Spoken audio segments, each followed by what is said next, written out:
What's up, everybody? Before we launch into today's episode, we have a very exciting announcement. We here at the Command Zone are hiring. That's right. If you've ever dreamed of turning your love of Magic the Gathering and Commander into a career, if you want to work with creative professionals in a fast-paced environment that's really rewarding, if you're creative, ambitious, hardworking, passionate, we want you on our team. And one thing, Jimmy, is that's really cool, I think, is we have a lot of positions open, and it's all the way from people who are entry level with no experience to people with that are experts in their field that have a lot of experience. We want people all along that spectrum. I think this is a really cool place to work. Hopefully you would agree. Yeah, I think so. It's been one of the best parts of my life for the last 7 years. And if you're looking for a way to get into showbiz, the entertainment industry, online content creation, there is no better place. We very much look forward to seeing everyone's applications. Yeah. So that link is collected.company/jobs. The link will be in the show notes, so you don't have to memorize it or anything. But please, if you're interested, if you want to join our team, follow that link, apply for one of the positions or multiple positions, and hopefully we're talking to you very soon. Yeah. All right. Thanks, everyone. All right. Let's get on with the episode.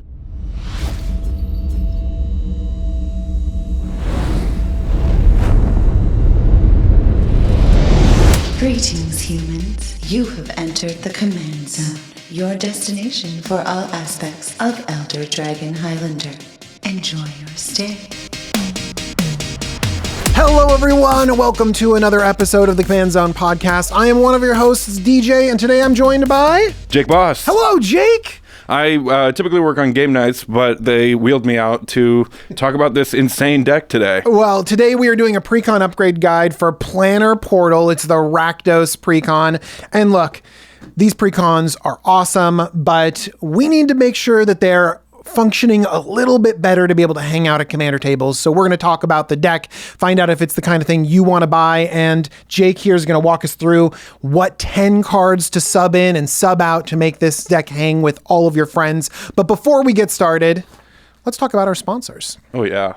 You want to talk about our sponsors? Well, cardkingdom.com/command zone, of course, is the best place to pick up all your sort of singles and gaming supplies, and especially these precons when they go on sale. Absolutely. You're going to want a precon. You're going to want to upgrade it with all of Jake's suggestions. And honestly, like, I just go on Card Kingdom and get extras. Like, I just order, like, one of these, 3 of these, 4 of these, and just have them. And so cardkingdom.com is the best place to go. You guys do singles because you're wise. Me, I'm an artist. I need all of the notes accessible to me at all times. So I typically pick up one set to keep together and one set to break apart and make a mess of.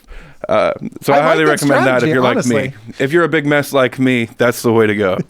Well, with your strategy, though, you need more card sleeves than the average person because you got to keep those decks together. You got to keep them sleeved. You got to keep them in top condition. So you got to use those UltraPro sleeves, right? Ooh. That was slick. UltraPro is another sponsor of the Command Zone podcast. And, we love their sleeves. They're great. But actually what I'm the most attracted to is their use of art. There's so much cool Dungeons and Dragons art from this new set.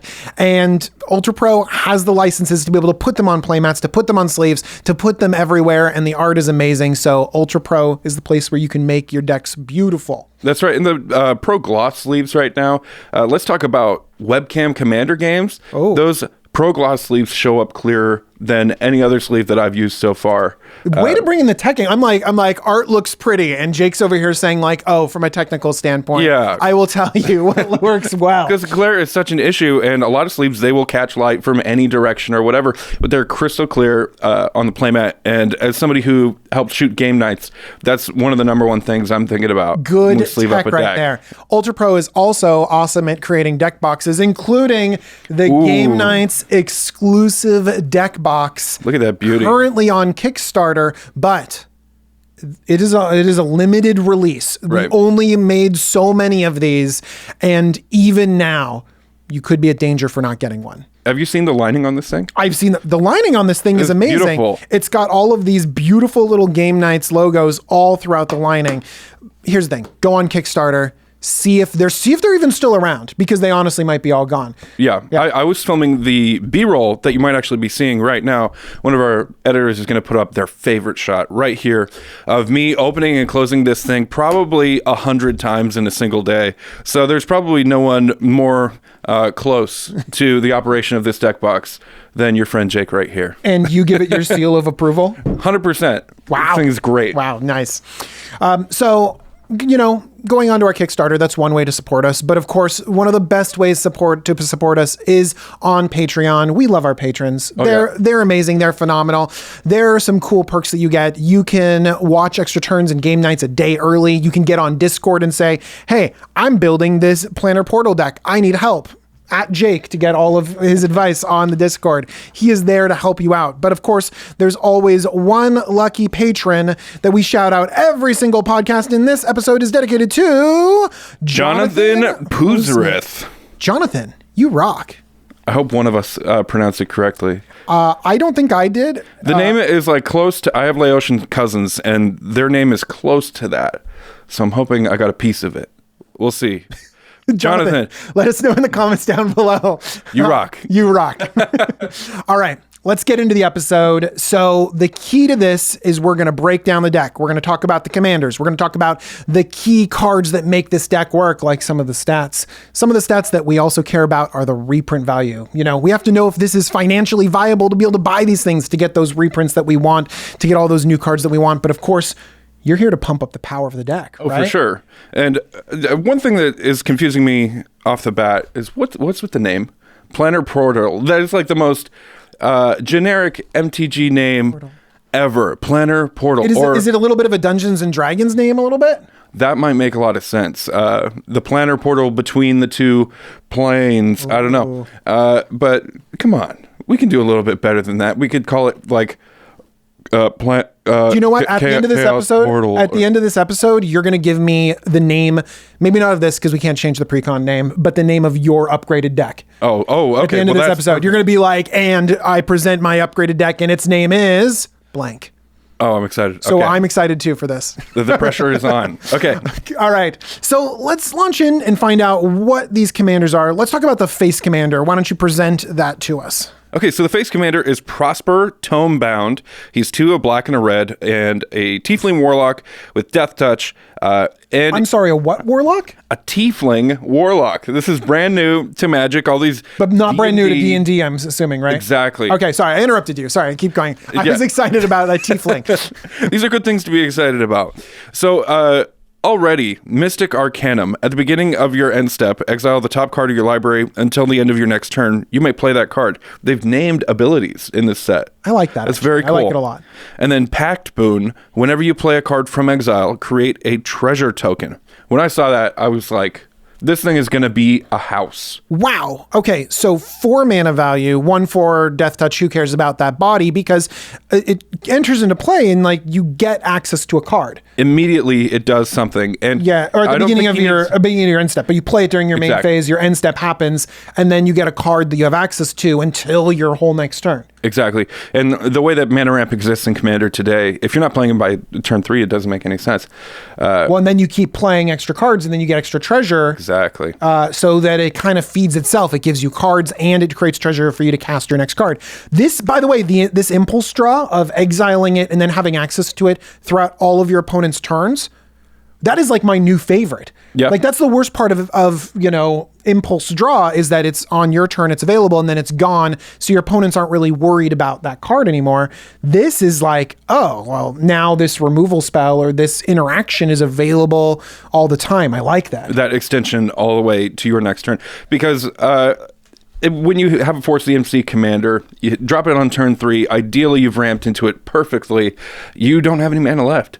So you need that next turn. So hopefully we can cast a couple and hopefully of you keep it around and then 4. you just keep exiling stuff and then keep generating treasure. Man, that extra treasure is like sneaky. Treasure is so good. Like I've been telling people, treasure is so good. Yeah. Just imagine if you have something that just creates lotus petals. Like in many situations, that's like a card's worth of value. This gets a card's worth of value because it's like you're drawing a card, and then every 2 treasures that you create, that's like another card's worth of value. It's like a value engine in your command zone. I love it. I want to highlight specifically the wording on Pact Boon. Whenever you play a card from exile, you make create a treasure token. Playing and casting are two different things because that includes lands. And that includes like other things from exile too. I wonder how many things that you can play from exile that will generate you more and more treasure. Oh, this deck is opening up. But we haven't even talked about all the commanders yet. The simple line of play here, it doesn't involve any other cards other than, say, like a mountain. All right. So we exile a mountain, commander's out, we play that mountain from exile, you get a treasure token, 2 mana from a land drop. And I'm getting excited. Okay. I'm also getting ahead of myself. It's not landfall, it's playing the land, which is a specific type of action. That's awesome. But again, we have a whole nother commander. It's not the face commander of this card, but it is...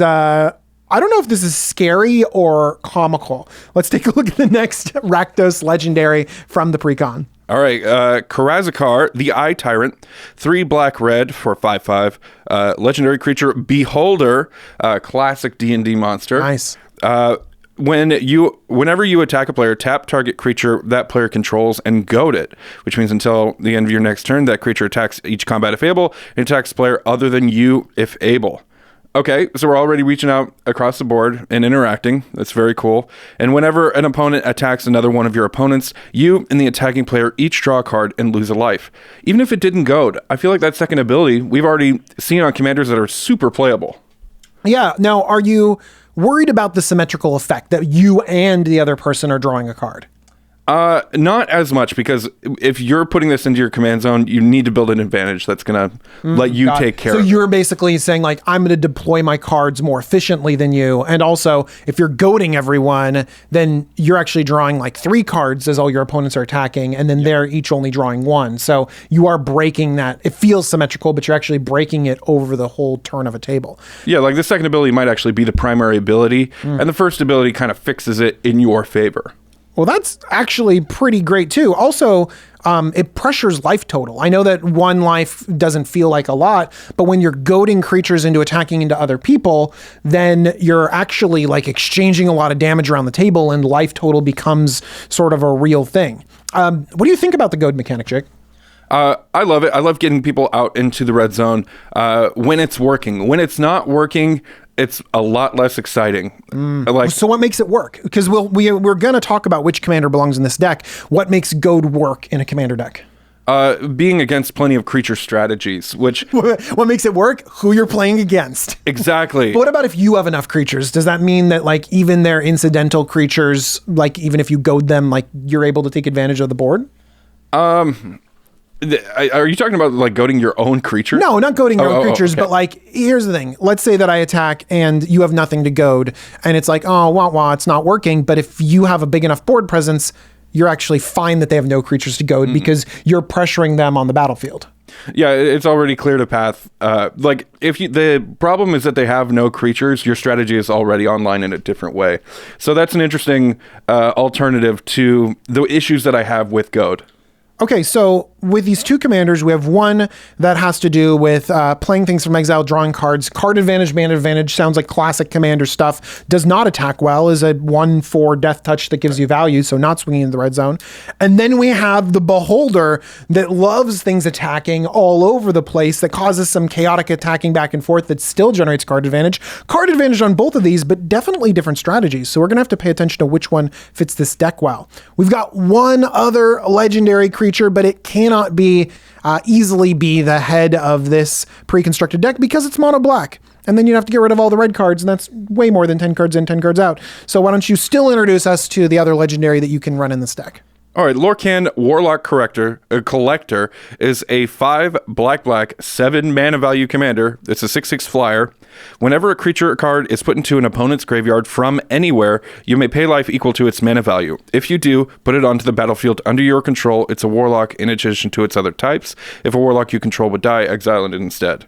That sounds like a really cool ability, but I noticed some inflection in your voice when you said 7 mana value. Oh my god. So the funny thing about 6 versus 7 is there's some sort of cosmic boundary that we pass through on our way to 7 mana value, where something happens to commanders and now they just become these glowing objects in the command zone. Like So some people come in here and talk about math. They're like, look, statistically 6 and 7. They like break down how many lands you have, what your draw power is and stuff like that, where you are in the game. You're like, no, it's a cosmic barrier. It's some sort of planar portal that prevents 7 drops from really affecting the board as much as 6 drops. There's divinity and evil involved at the same time with this mana value commander. 7 is crazy. Like 7 is a lot. You know what you say to yourself is, well, that thing's never going to come out, so I'm not that worried about it. Then you know what happens? It hits the table. And now the game has completely skewed in a different direction. I do like how much this takes over a game because you mill someone, right? You know what I mean? Like you just have them discard from their hand, you know, kill some things, and then suddenly you have an army out of nowhere. So it's undoubtedly a powerful ability, right? You know, I'm thinking about how powerful like Command the Dreadhorde is, where you are paying life for mana value and getting a bunch of stuff back. You know, this can sort of generate that value over and over again across a game. But you're right, the hurdle is 7 mana. Yeah. I don't think that it's that crazy. Of course, it is monocolor, so you don't have the amazing ramp tools in green or anything. But seriously, monocolor, artifact ramp, like, I think you're going to get there pretty simply. Okay, confidence that we're going to get there. Okay, so those are the legendary creatures, the new ones that are in this deck. There's some other legendary creatures, but we care about the new ones as we're presenting them. But you know what?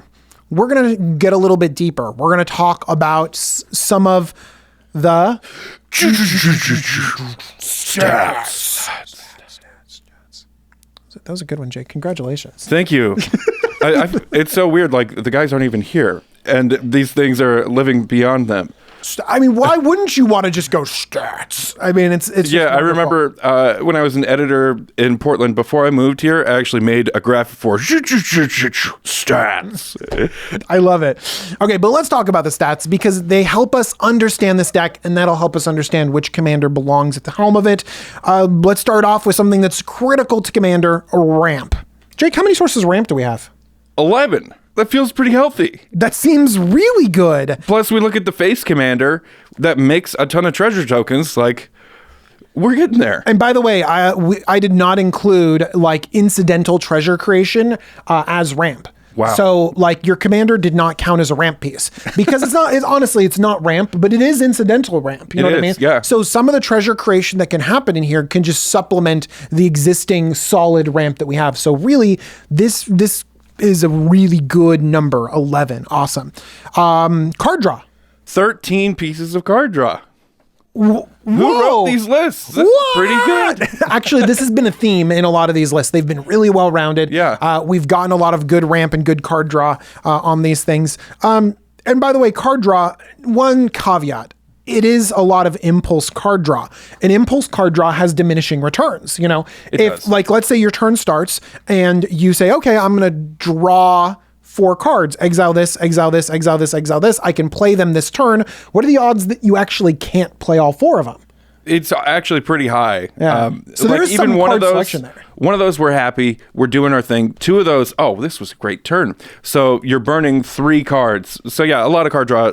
Impulsive draw does make sense. Yeah. So impulsive card draw makes sense with the commander, but there are diminishing returns. So we have to balance out our card draw and take a look at it individually. But overall, 13 sources, like cha-ching. Yeah. Okay, what about single target removal? All right, this one is nutty. Like, they keep getting better and better. Single target removal, 13 pieces of single target removal. Whoa! So this does feel like a very interactive deck that can sort of take out creatures, and that makes sense too, because if you're a controlling deck, that's what you want. If you're an attacking deck, you want single target removal too. So that feels like it's in line with both of your commanders, but 13 is great. Yeah, you're very much in command of the board. And we see that in the next one, which is board wipes. Okay, how many board wipes do we have? Only 2. Ooh, okay. So we're not interested in globally destroying everything. We're more obsessed with our will and pop this, pop that. You're not doing that. Nice try. Got it. Okay, that seems to make sense. So the wipes might be a little bit low, but it seems to be in line with what the deck wants to do. Right. Speaking of what the deck wants to do, I mean, we got a commander that likes to attack, and we've got a commander that likes to mess around with stuff from exile. How many like attacking matters cards do we have? We have 13 attacking matters cards. That's a critical mass, I think, to want to attack, to want to do that. How many cards give you a payoff for exiling something? Well, it's only 2.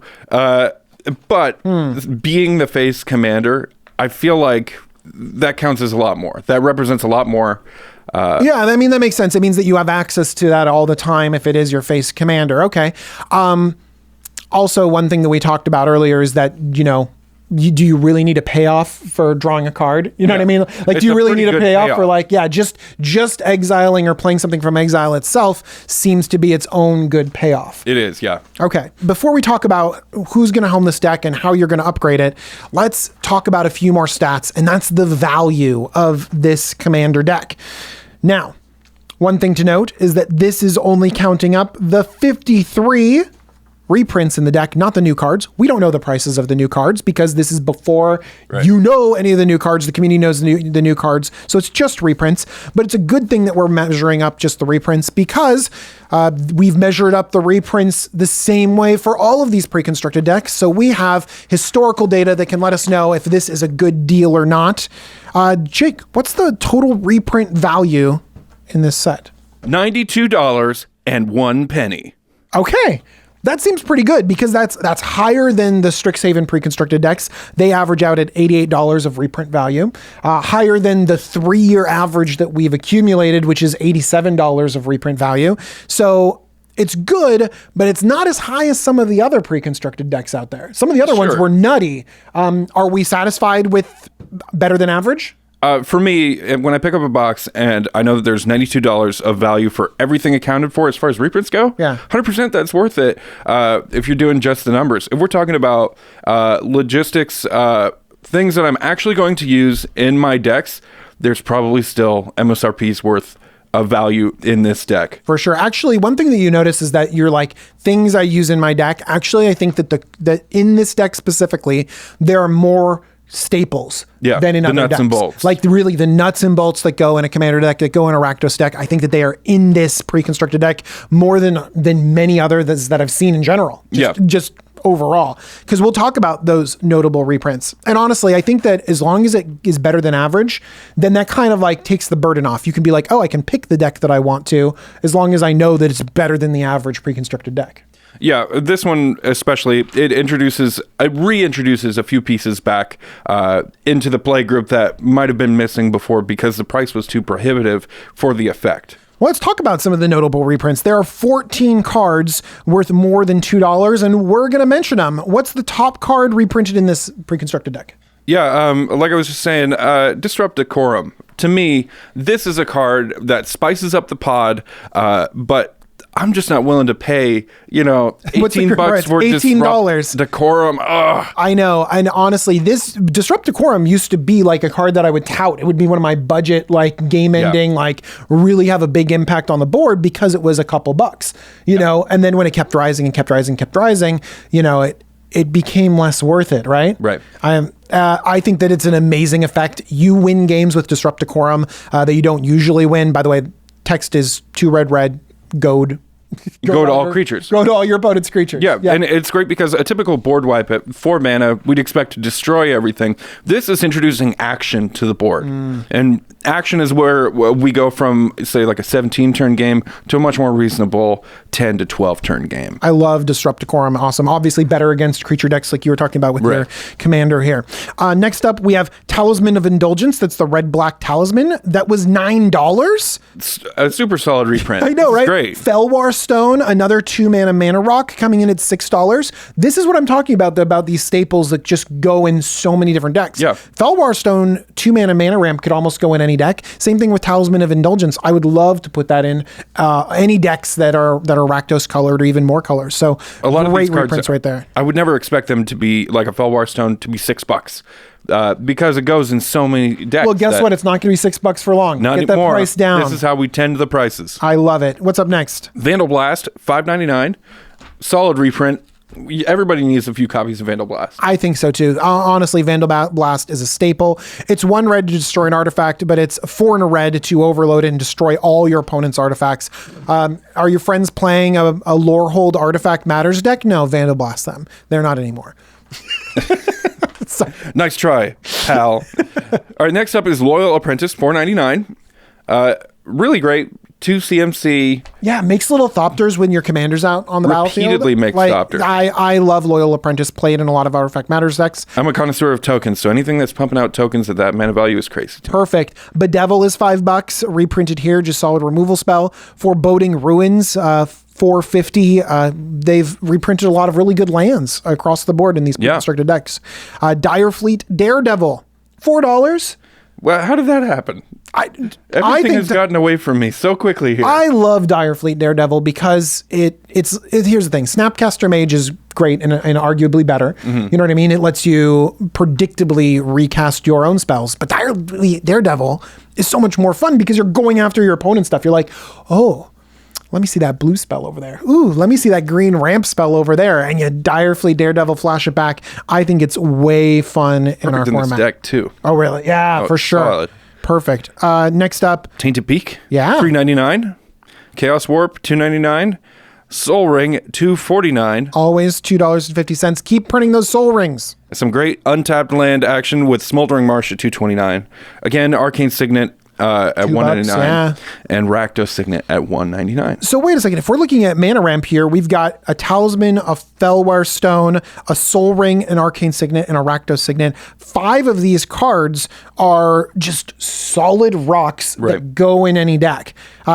Great job, Wizards. If you're trying to build any old Rakdos deck and you're trying to, start your collection off or something, picking up this deck, switching out even say 50 cards for your cards. This mana base, the ramp package, the card draw that's involved here, it's pretty good. Okay, I think so too. Okay, but we're not switching out 50 cards. Right. We're doing a pretty reasonable change, 10 in, 10 out, but we got to know which commander is helming this so we know what direction we're going, because it feels like this has 2 distinctly different directions. So Jake, what do you want to do? Do you want to draw cards and create treasure, or do you want to goad your opponents and attack and draw? For me, this was a snap decision. This was so easy. Prosper Tomebound.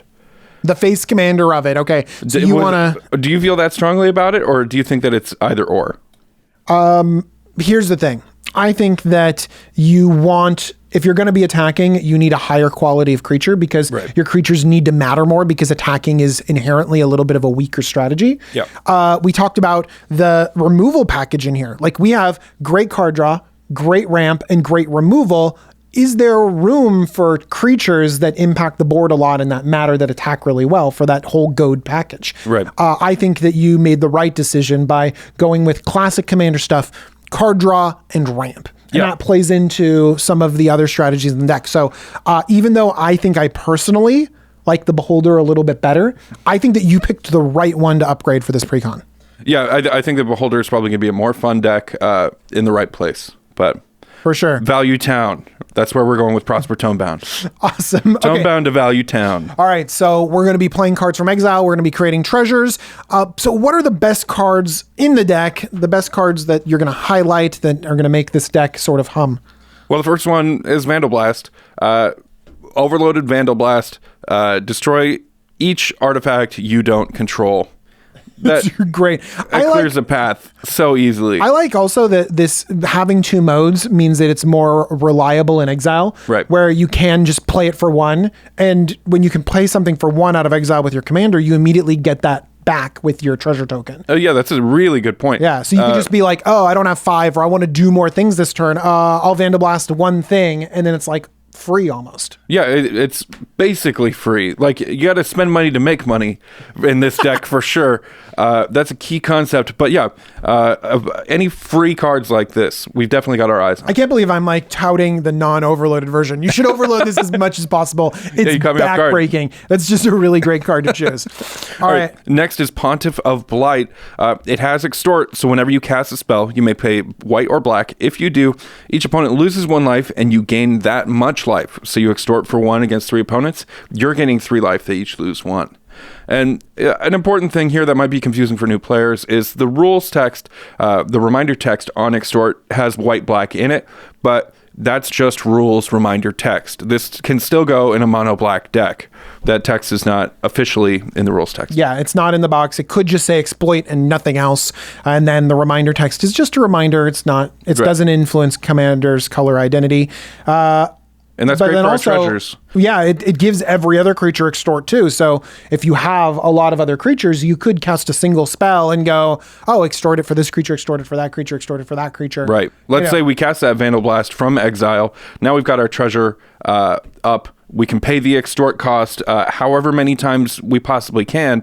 And for free, we've drained a ton of life, gained 3 times that much life, and gotten the value from the spell as well. So we've gone through and done some test runs of this deck. So we've played it a little bit. After playing this deck, this went from a possible cut to one of the best cards in the deck. Like I was really impressed. I was like, oh, Pontiff of Blight, 6 CMC. I don't know if I can swing that. But then I saw it happen a few times, and I'm like, okay, this is impossible to ignore. Yeah, awesome. Well, I'm glad that you had it. I'm glad you didn't cut it before you played with it and kind of knew what was going on. That's awesome. Right. You got one more. It can't just be an intellectual exercise. You have to spin the wheels and watch it cook. Yeah. To trust the artist that wrote this list. Absolutely. All right. And then we have a new card that you want to show off. This card is crazy. Wild Magic Sorcerer. 3 in a red for a 4/3 Orc Shaman. The first spell you cast from exile each turn has Cascade. So that's each turn. So let's say we have an instant exiled with Prosper. We can cast that instant. We get Cascade. So by the way, with Cascade... this is essential. This is important. How does Cascade work? Well, it says it right there. When you cast your first spell from exile, exile cards from the top of your library until you exile another card that costs less. You may cast that without paying its mana cost. Oh, wait. So you are casting that card from exile. That's right. And it is triggering your commander and you're getting a treasure. Right. So we trigger our commander with the first cast. We cascade. We hit it with the second cast. Now imagine what could possibly happen with the spell you cascade into. In magical dream world for me, we hit, something super spicy. That's so great. So here's the thing. If you are not casting things from exile, this card does nothing, right? So it does require you to kind of have a deck that works from exile. But this was one of the big exile payoffs that we mentioned earlier on in the deck. So it makes sense that this could be great. Don't you love cards like this that are so powerful, but they're not going to warp a format? Because who's doing this?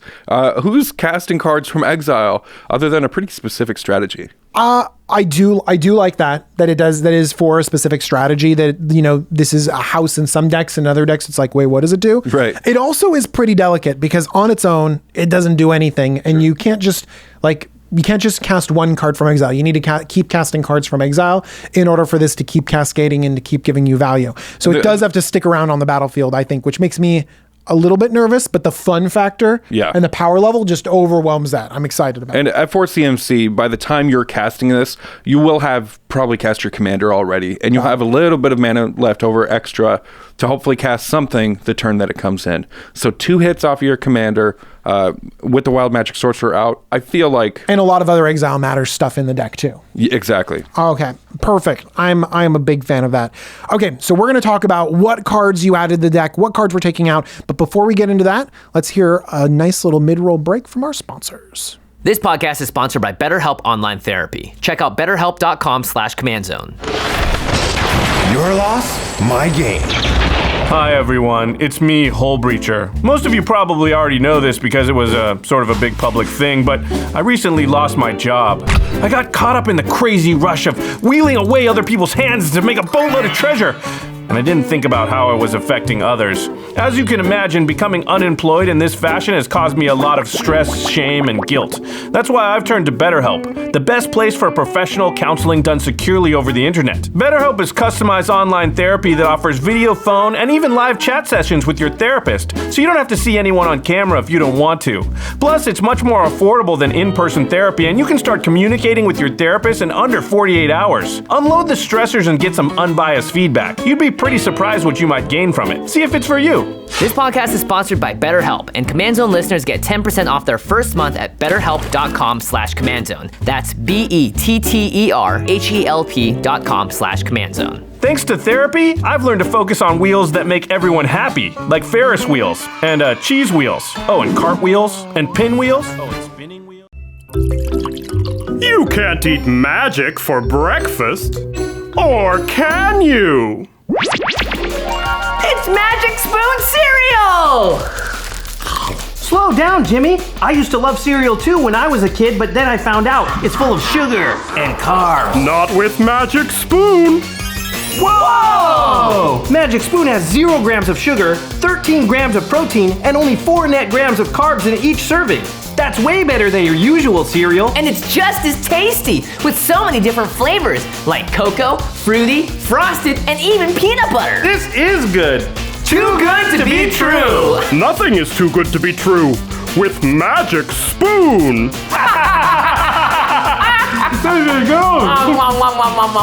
Click the link in the description and grab a variety pack and try it today. And be sure to use the promo code COMMAND at checkout to get $5 off any order. Or go to magicspoon.com/command. And Magic Spoon is so confident in their product, it's backed with a 100% happiness guarantee. So if you don't like it for any reason, they'll refund your money, no questions asked. So click the link in the description and use the code COMMAND for $5 off, or go to magicspoon.com/command to save $5 today. I don't know about you, but I am dying to get back in the gym. It's been so long, I'm starting to miss the little things. Like, do you know what I would give right now to wipe the sweat of someone else off the machine? Or to hear my trainer yell at me to get another rep in. Vaccination is the most effective way to prevent COVID-19 and get back to the good times. Find a COVID-19 vaccination location near you at vaccines.gov. That's vaccines.gov. Welcome back. We are talking about what cards to add to this pre-constructed deck. We've already mentioned that we're going to be casting things from exile. We're going to be creating treasure. So, Jake, what cards are we going to be adding? Now, remember, 10 cards in, 10 cards out. You had a budget. I did. The way that I used my budget was, if we're going to do something, let's do it more. If we're going to do something, let's do it. That's how we do it, on the Game Nights That's how crew. Jake does it. Do it more. Do it better. Let's do this thing. Let's not, go halfway. All right, so you've got to do all this stuff under $30 within 10 cards. The first category you have is more draw. I need more. More. If we're going to do it, I don't want to get stuck and say, I wish I just had more pieces so the deck would sing. I'd rather overdo it. All right, let's do it then. So first up is Stolen Strategy. It's 4 and a red. It's an enchantment. At the beginning of your upkeep, exile the top card of each opponent's library. Until end of turn, you may cast non-land cards from among those exiled cards. And you may spend mana as though it were mana of any color to cast those spells. $350 for this card. And by the way, I think it's a great option. I love playing off of other people's decks. Sometimes you have access to really cool, fun things. Your opponents hate it. I think this is a slam dunk. And the fact that it lets you do it multiple times in a turn is huge. Because one of the great includes in the deck that came stock was Itali. Oh, yeah. Itali in this deck is crazy because you swing out and you might get, let's say, like 2 to 4 hits off of Itali. Those all trigger your commander. You get treasure tokens for all of those. Yes. So Stolen Strategy giving us more fuel from other people's decks. And more little stealing stuff. I like that. Messing around with your opponents. It works with like Goad and Disrupt Decorum. That kind of like, hey, I'm going to mess with you a little bit. I like that. Unlike those cards where we're not sure if they're going to have creatures, we're pretty sure they're going to have a library. Spells. For sure. All right. Next up, some more card draw.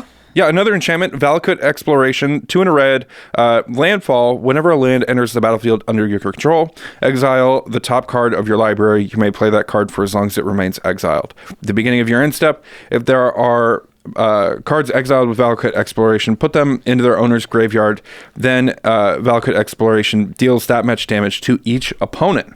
Okay, so a little bit of incidental damage, but just a little bit here and there. Another sort of impulse draw. Yeah. Okay.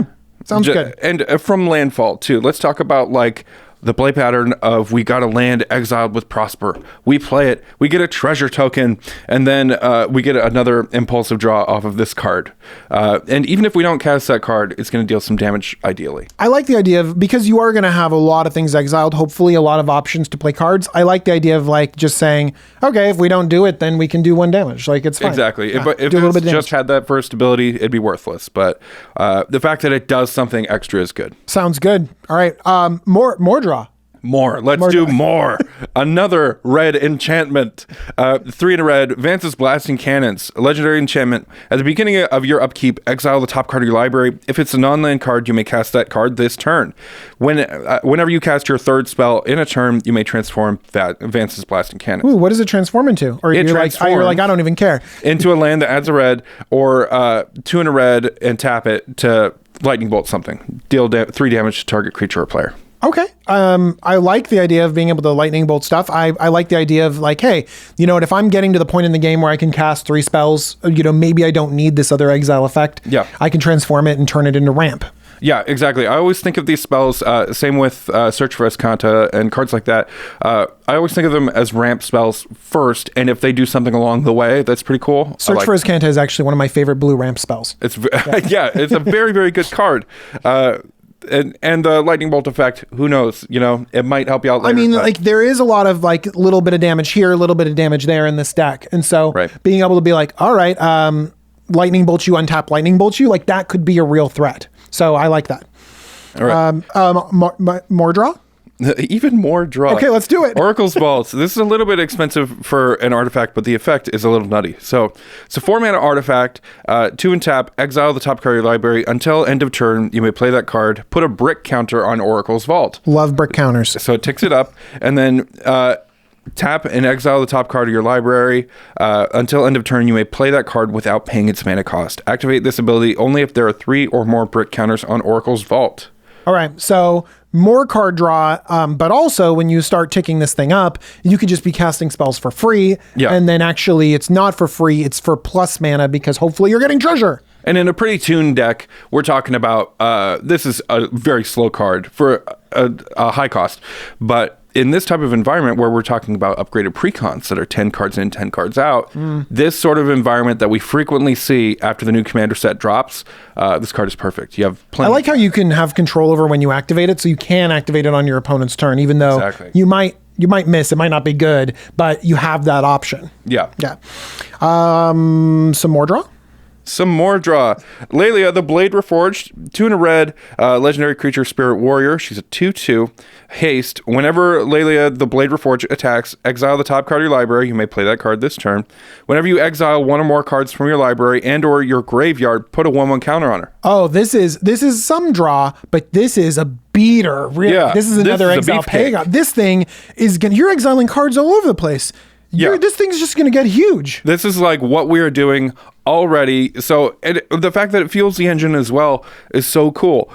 This card is going to blow up out of nowhere. Amazing. By the way, all the cards that you've mentioned so far, the Valakut Exploration, 50 cents, Vance's Blasting Station, 25 cents, Oracle's Vault, 25 cents, Layla, Blade Reforged, 69 cents. So really, we're not stressing the budget out at all with all of this awesome card draw and even this big beater payoff. One thing I want to mention about this is Josh and I talked a little bit about decks everyone should build a long time ago. And one of those was a 1/1 counter deck, because the options that are available for a 1/1 counter deck, I think there are 1,500 cards that care about 1/1 counters. Every single set, it feels like there's more stuff. Yeah. Yeah. Impulsive Draw is very similar to that because it's such a key mechanic for red now that you have enough tools to where not only can you find great budget cards, but you have so many options that as a deck builder, you get to decide what game am I going to have, not just is there enough support to do what I want to do. Everyone else, all the other guests come on and say, hey, if you're interested in this deck, I'll tell you how to do it. Jake's like, no. If you are a real Commander player, this is the deck that you should make an Impulsive Draw deck. Everyone needs to make my deck. I think everybody should have a Flyers deck, the basics of Magic, because there is so much, there are so many choices, and you don't need to spend hundreds to get there. We spent $30, and there are so many tools that we left. So this deck is basically fun enough that you should experience it as a Magic player. Exactly. All right. So this one doesn't exactly fit in any category, but it's a 2-for-1. So why don't you introduce us to your little piece of removal here? Yeah, Murderous Rider. It's an adventure card. It's a 1 black creature, 2/3 lifelink. When it dies, put it on the bottom of its owner's library, but it's got an adventure on the other side. Swift End, 1 black, instant adventure. Destroy target creature or planeswalker. You lose 2 life. Then exile this card. You may cast a creature later from exile. $2 for this card. Yeah, and I we thought have a lot of good single target removal. What makes Murderous Rider like a good include in this deck? To me, I just wanted to include a adventure card. Because I don't know which from one exile I want. again. Exactly. More casting from exile. Trigger and that this is one of the best. This is one of the best exile. It's imagine we hit speed. that on exile. We cast this from exile. It exiles, and we cast a creature from exile with one of our Impulsive Draw cards. Like, that's plenty of value. 4 mana for a great removal spell and a 2/3 lifelinker. And if other people are like, oh, I'm interested in this adventure mechanic because it synergizes so well, you can look up adventures and there are plenty find of good out adventures. which ones that are good. I think that you chose a great one right there. Yeah. Okay, so with all of this card draw, a lot of card draw. Let's actually talk about that for a second. Like, we talked about impulsive card draw having diminishing returns, and we had a really healthy amount to start off with. Like, did you go overboard on card draw? Is that a thing to go overboard on card draw? I think it's possible. I think that I wanted to make sure that for the foreseeable future, I had all the pieces that I wanted. So there are probably going to be some overperformers and underperformers in the deck. And when it's time to clear out the underperformers, we'll replace those with more nuts and bolts style cards. That's more of a 25 card upgrade, I think. But when you're talking about 10, it's such a limited environment that you want to watch the deck do its thing, because the nightmare is you play a 4-hour game and do nothing.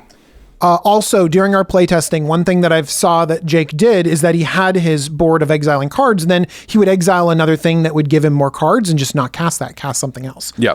So sometimes the way that you're drawing these cards, it ends up fixing the fact that you have too much of it. You're just like, I don't need another exile effect, and he just lets that rot in exile and plays the spells that are more relevant. So I think that you have a lot of selection. Yeah, and I think that you are working for that critical mass in the early game. It's not just like I need a critical mass in my deck. I need a critical mass to get online faster. So I think that in practice, it worked out fine, and it'll take a lot more reps of this deck to fine tune exactly how much impulse draw that you need. Right. But straight out of the box, this is how I'm going to treat it. Perfect. Okay. Well, here's the thing. You're drawing a lot of cards. You have access to a lot of cards, and a lot of cards are impulse draw. You need some mana to support that. How have you supported that by getting not just more cards, but more mana? Well, one of my favorite new cards, Stormkiln Artist. It's a 3 and a red for a 2/2 Dwarf Shaman, and it gets +1/+0 for each artifact you control, hopefully a lot. A lot of treasures. From our ramps to our treasures, it should be a pretty big creature. And then it has Magecraft. Whenever you cast or copy an instant or sorcery spell, make a treasure. And we have, I think, over 20 instants and sorceries to trigger this thing. I mean, a lot of your removal, actually, now that you're thinking about it, you're doing your whole thing. You're creating treasures from your commander. You're creating treasures from this. You cast a spell from exile, clearing the way, create 2 more treasures, and then suddenly this thing can swing for a lot of damage too. And that's not even the main mode. Yeah. Is attacking. And let's say that we hit DJ's Vandal Blast. No, right? please don't. So we cast that Vandal Blast from exile. We get 2 treasures, and now we're profiting. Profiting off you're this right. stuff. Now we're able to chain stuff together a little bit more. And because we had mana, a criminal amount of card draw in this deck that I've jammed in there, profiting is a big deal, because you're going to go pop, pop, pop. Nice. Never ending. Actually, you don't have to convince me that this is a great card for Pretty any good red card. deck, honestly. That Speaking has a of critical good mass of cards. spells. All right, let's do it. All right. So already we were like, all right, let's save this conversation for the podcast. This is a big, big include. For $15, I included Jessica's Will. 2 and a red. It's a sorcery. Choose one. If you control your commander, you may choose both. Add red for each card in target opponent's hand, and exile the top 3 cards of your library. You may play them this turn. So this is a $15 card. This is half of your budget. And I think that whenever you include a card that takes up this much of the budget when there's only 10 cards included, you got to explain not just that why it's a good card, but why it belongs in this specific upgrade. Because here's the thing, no one's going to argue that Jessica's Will is an amazing card. Right. We've seen it do great stuff on game nights. We've talked about it a lot. But I mean, $15 to do more of the same thing that you've already included for cheaper? For sure. So with the amount of card draw that we have, we are going to see a lot more of our cards more frequently. The amount of cards that you see in this deck is insane. So we actually might hit this more often than we would in a normal commander deck. Also, the fact that you can, let's say, I cast this card from my hand, not even from exile. Okay, so I've got the red that's in an opponent's hand. What would you say? Probably 6 to 7 is probably fair for how much you're going to hit off of the red. Yeah, I think that 7 is a generous number, but 5, okay, so how about 5? Is fair. 5. Okay, Yeah. we'll just go with 5. How about that? All right, so 5 red mana on top of I've spent 3 to get the 5, and I've got these 3 cards that are all going to give me treasures from my commander. So Now we're getting... Okay. Yeah, I see where you're going with this. And the fact that you can play these cards, it's not you can cast them, you can play them. You can hit those land drops like we were talking about earlier and get treasures from the land drops. So this starts feeling a little bit more like storming off rather than just exile value. Yeah, it's not just because Jessica's Will is a great card. It definitely is. But in this deck specifically, it's almost like this was made for this deck. Okay. I agree with you that it's a good card. I also see how it can be super synergistic with this, because honestly, if you're looking at all these cards that you have in exile, you might be like, okay, I need mana. Or, you draw this off the top and you're like, oh, I need cards. So it's like very modal. And then when your commander's on the battlefield, it just opens up all the options, right? Yeah. To let you keep going, to let you get more access to cards and also give you that access to mana too. So I can see how modal it is.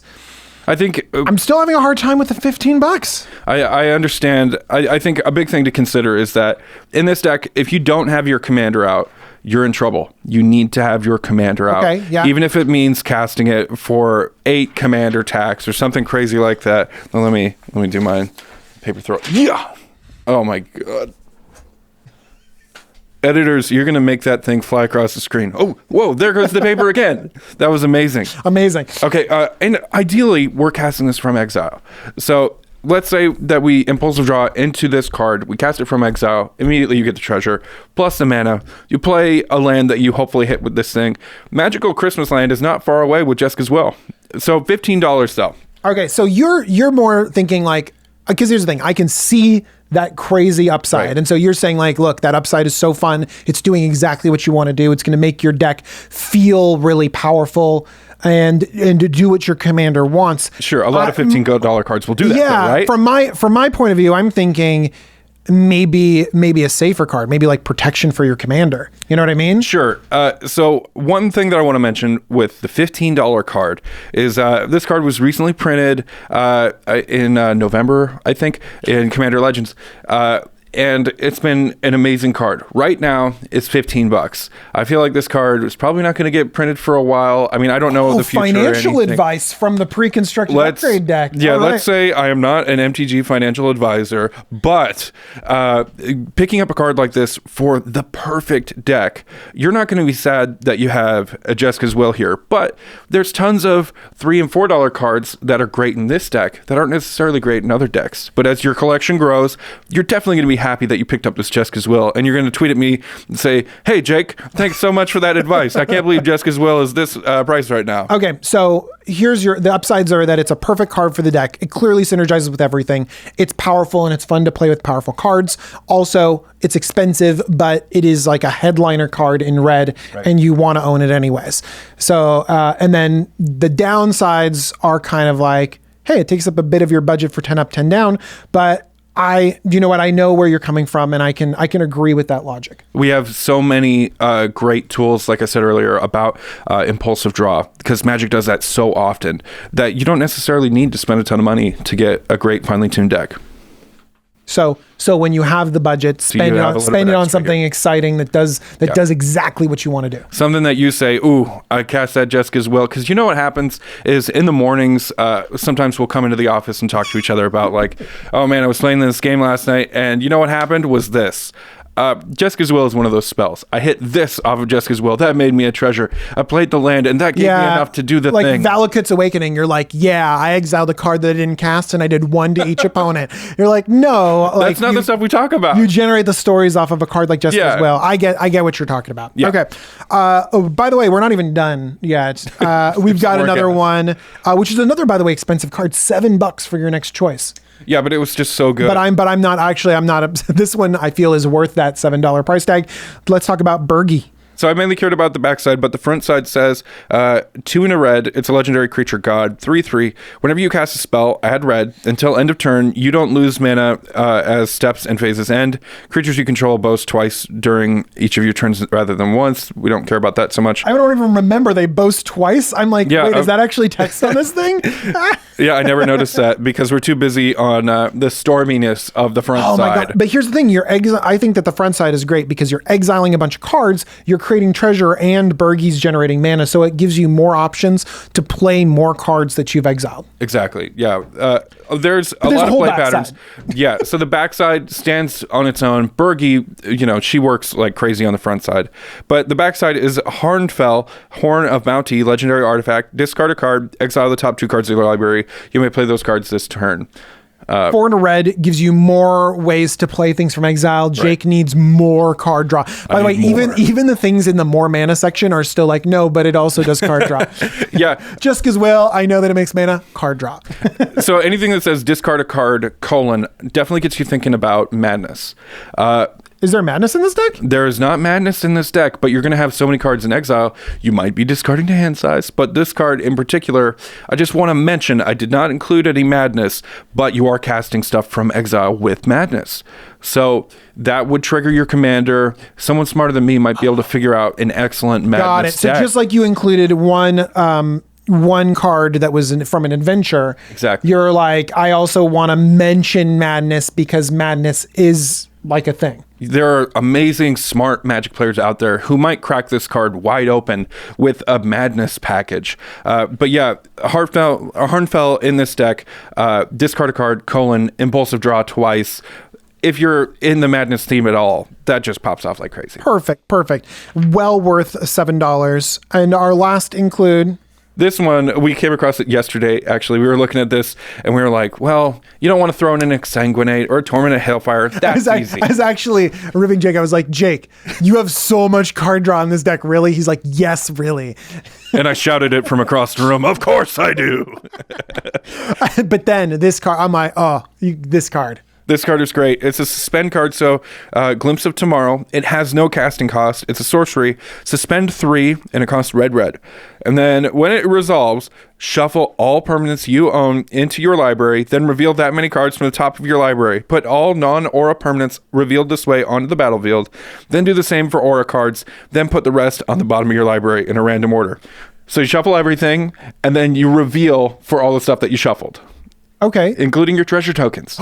That's the key. Bam! Tokens. Slam dunk with the treasure token. When we played this deck through, there was a ton of treasure tokens just lying around in wait. And they're just everywhere to the point where you're like, am I ever going to use these? Am I saving them up for something big? We're like looking about Garriper Ethergrid. Like, should I just tap 2 of them to deal 1 damage? We're like, no. Change them in for even more crazy zany stuff. There's a more responsible player out there who's going to be like, well, you could simply do this. No. We're going to go crazy with Glimpse of Tomorrow. Love it. We're going to shuffle it all. By the way, when you rip it off cast the top. something from Suspend, are you casting it from exile? I'm pretty sure that you sound like you know the answer.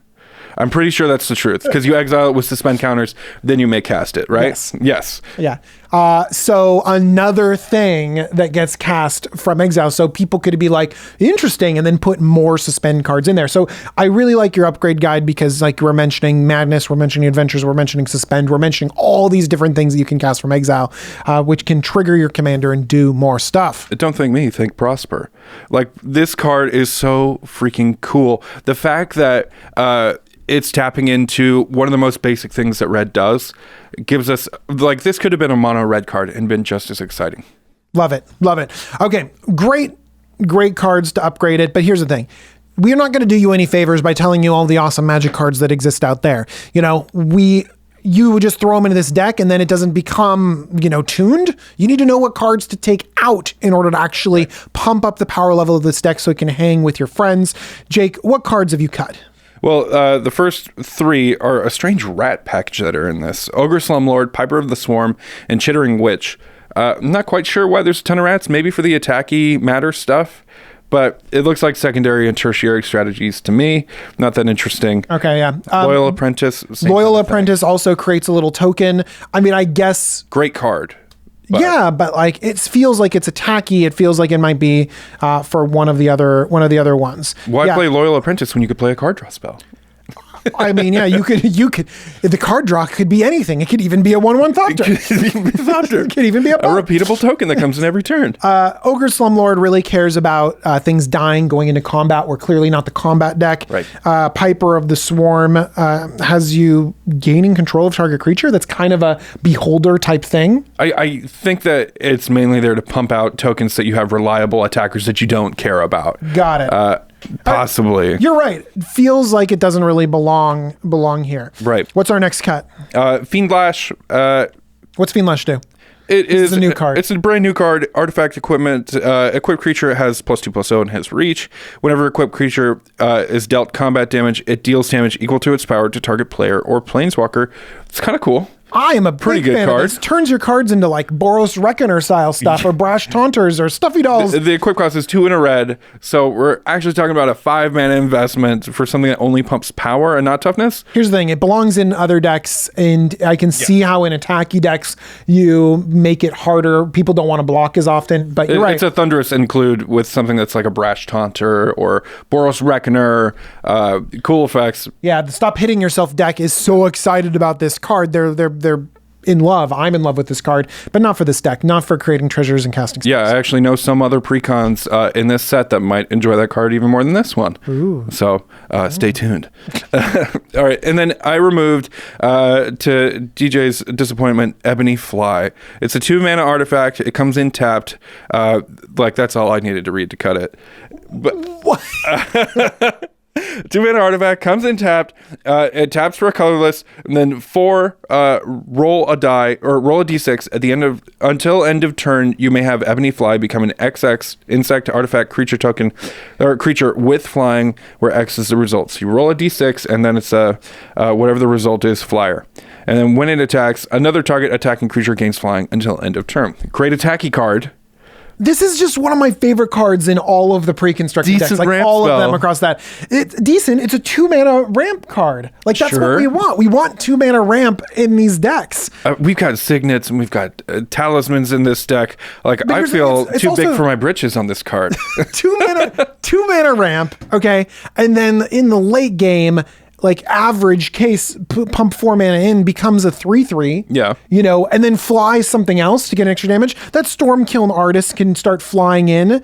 You know what I mean? Like there's can be some relevant creatures that might need to attack, that might need some combat damage. I know that it's an attacky card, but it's also just a mana rock at its base.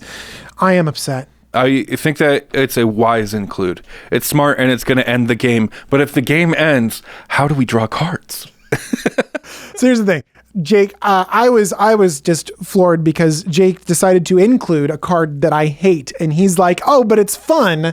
I think it was neat. Can you read the card Okay, that I sure. don't like but you think is fun? Well, let's start off with the name. Bucknard's Everfull Purse. Okay, it's going in. It's a 2-mana artifact. 1 in tap, roll a d4, and create a number of treasure tokens equal to the result. The player to your right gains control of Bucknard's Everfull Purse. Treasure for everybody. But it keeps going around to the right. It's not even that you can politically pass it back and forth. You're investing a card in here, and the odds are you're just going to get 2 artifacts because you roll a d4. So, Yeah. like, statistically, 2 treasure. Well, let's talk about my career. As my day job, I edit Magic the Gathering gameplay. I like watching action.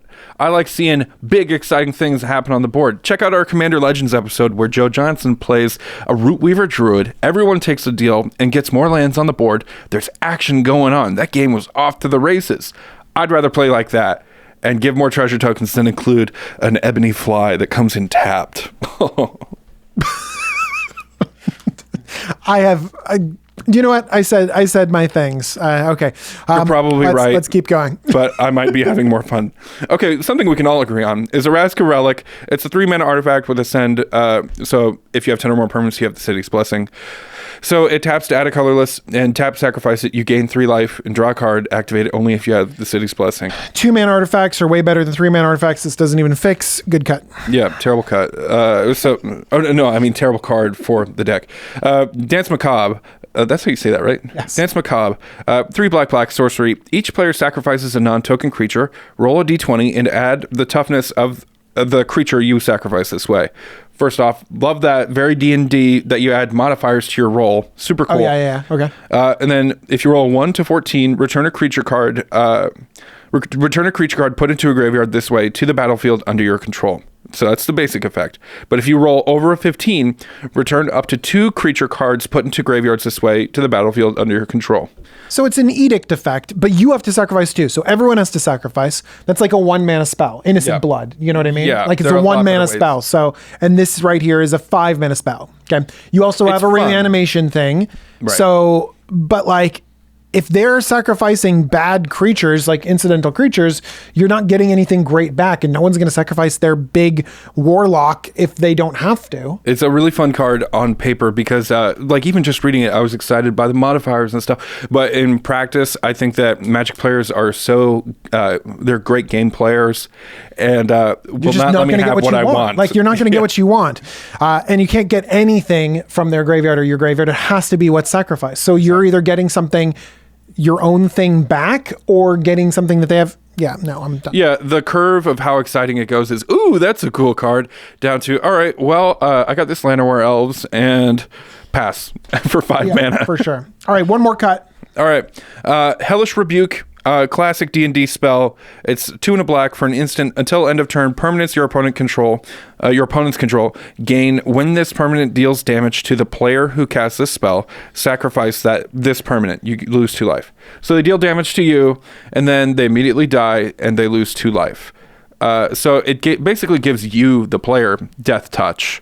And then whoever attacked you loses 2 life. You have to take the damage, which is kind of booty. I don't like that we have to take the damage. I like that they lose 2 life, so it feels like a little bit of like a massacre worm type thing. But like, Yes. I'm also wondering how much damage I can afford to take before like I die. This is I don't know. It's not even a good protection spell. Because it is not like lifelink. This effect will resolve after you're already dead.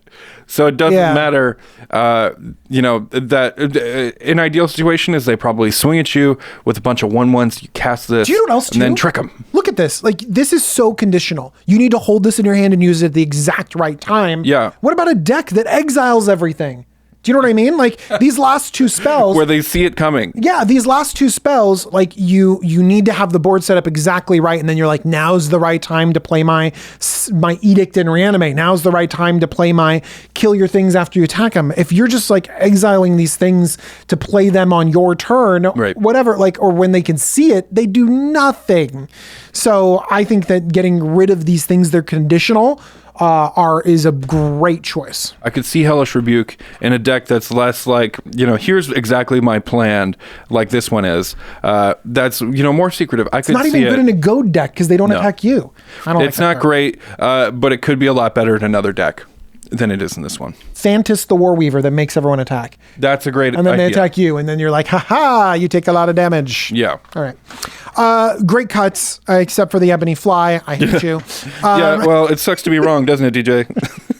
Tell us in the comments down below that I'm categorically right. And we'll just, in the comments down below, we'll talk about literally anything else. Let's not talk about how I'm probably wrong about Ebony Fly. But All right. So let's figure out how this deck plays. So you've played it through a few times. How does it actually unfold when you're playing a real game of Commander? If you've ever had a big turn where you're like, sequencing is very important. If you've ever had one of those Jimmy Wong turns that takes 2 hours to figure out, 45 minutes to execute, then... And 3 days to edit. Oh, more than that, pal. It's crazy. If you've ever had one of those turns and you're like, wow, I can't believe I got out on the other side of that. This is the deck for you. This is a sequencing matters deck. Okay. From the casting of a spell, the casting when you play your commander, and playing lands and getting treasure tokens, all this stuff is vital to making this deck sing. So it feels a little bit like a control deck where you play your ramp, you have your removal, and then you have a lot of options because you have that card advantage, and then you can have these big explosive turns that have so many different decision trees. That sounds like a challenging but really satisfying deck to play. Yeah, a lot of Value Town decks, they're in Simic. They're blue-green, and they're very easy. You draw cards, and you play lands. You have more mana to do more of drawing of cards and playing of lands. But in this deck, it just accesses a different side of the brain. Cards from Exiled Treasures. You're playing a different type of Magic, I like and it that. feels good. Feels good. That's a great... It feels like you're playing Magic. It's everything we love about it. All right, sounds great. Okay, to the listeners, what do you think about this Rakdos Precon? Is it a must-own archetype, like Jake suggests? Is he wrong about Ebony Fly? Tell us in the comments down below, and tell us what cards you would include in your upgraded version. I'll let Jake know all that stuff. Oh, we got one more thing. We do? The name of the deck that the I name totally of forgot. The name of the deck, Jake. Okay. Your upgraded version of this deck. We're going to scratch this out and put it right over it. It is Prosperous Treasure. Ooh, I like that. Prosper Tone Because Bound. Prosper is the name of the person, and then you just want to create treasure, and then all the cards that you have is like your treasure. Yeah, like they could have called it like literally Arcane Treasure or Planar Portal. Like, come on. What does this have to do with that? Prosperous Treasure. Bringing forward rats from the Planar Portal, I suppose. Love it. Love it. All right. You're going to want to pick up this Precon. You're going to want to pick up all of these upgraded cards. You're going to want to pick up Ebony Fly for all of your other Commander decks. Head on over to cardkingdom.com/command zone. Use our affiliate link. It helps us out. You're going to buy these cards anyway. So make sure to use our affiliate link so that you can support the Command Zone and all the stuff that we do. Let Jake edit more videos. Yeah, Do more game nights. Yeah, the fact that we get to do this, the fact that this is a job is so cool because we get to talk about Commander cards and, you know, make the coolest gameplay out there and stuff like that. Like, Yeah, it just feels great. Sure. Also, while you're over there, you can buy some UltraPro product. You can go to your local game store because that's a thing again. Grand Prix and Magic Fests and all sorts of stuff could be a thing again. Buy some UltraPro product because when people need to see your battleground, they want to see beautiful art and exciting playmats and sleeves. The D&D mats are crazy. They're so beautiful. So great. Also, if this still exists, go over to Kickstarter, support the Game Nights deck box from UltraPro on Kickstarter. Hopefully it's still there. It is in limited quantities. It could be gone. I could just be taunting you right now. All right. Hopefully they didn't miss out. The thing is so beautiful. There is no end step because we make too much content. But there's a cleanup step. Jake, take us away. All right, big thanks to our amazing team here at the Command Zone. Lady Danger, Manson Lung, Craig Blanchett, Ashen Rose, Alfred Estaca, Josh Murphy, me, Jake Boss, Patrick Nan, Jordan Pridgeon, Arthur Meadowcroft, Sam Waldo, Gaurav Galati, and... Special thanks to Jeffrey Palmer, who does the living card animations at Living Cards MTG. And thank you so much to DJ for, feeling like my spiritual guide throughout this whole upgrade experience. This has been great. I like how I give you I hassle you about your choices and then I become a spiritual guide. I love it. You don't want somebody who's like, wow, great idea. Okay. You want someone who's like, no, Ebony Fly is great, dummy. All right, thank you so much for joining us. We'll see you all again really soon. Peace.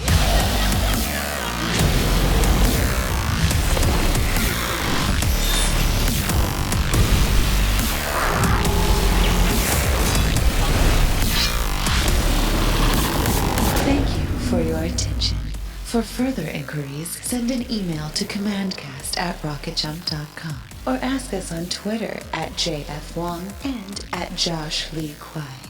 See you later, alligator. Greetings, humans.